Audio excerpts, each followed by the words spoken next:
Just returned from Brussels from the EastWest Institute's 7th Worldwide Security Conference. This is a gathering of more than 500 of the world's leaders and top experts from all over the world who gather to focus in on how we've done since last year on the most important threats to peace and security, and secondly, what are the most pressing challenges that we need to focus on to move the ball down the field. This year, a very interesting thing happened in the beginning of the opening session, where we ask a poll every year: do you feel more secure than you did 1 year ago? Do you feel less secure than you did 1 year ago? This was the first year since 2002 that since we've asked that question, when actually a majority of people in the room raised their hands saying they felt more secure than less. This is interesting, and we wanted to look into why. One of the big reasons was because of the tremendous turnaround in Pakistan from a year before.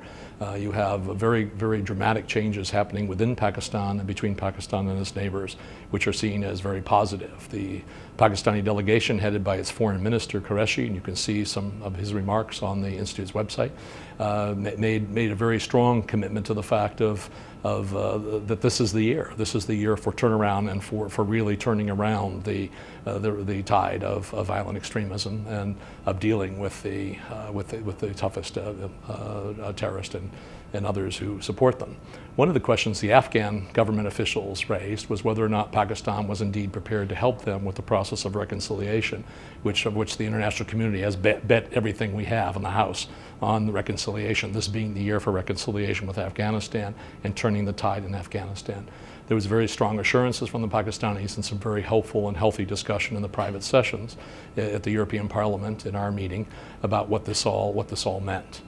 Another big area of concern was, of course, cybersecurity, and we brought together the first major international consultation on this subject with the Russians, the Chinese, the Indians, the Americans, the Europeans, etc., to really shake us up and discuss the question: can we really begin to create an international set of norms, guidelines, kind of what are the rules of the game that we need to have in cyberspace? Right now, there are none.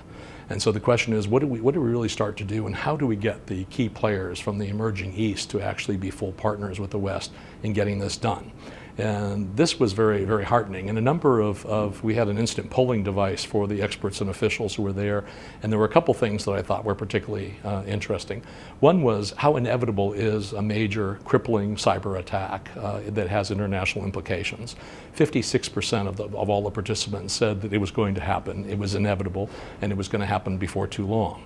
Another interesting statistic was who do we fear? Well, in the overall who do we fear category, the issue was really cyber criminals, cyber criminal gangs, and the issue of cyber terrorism.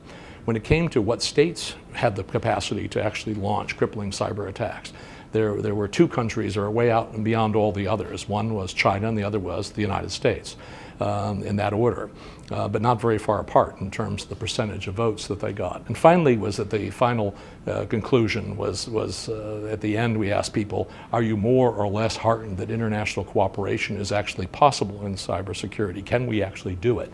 And here 56% of the participants said they were much more optimistic than they were when they came into the Brussels discussions for those several days.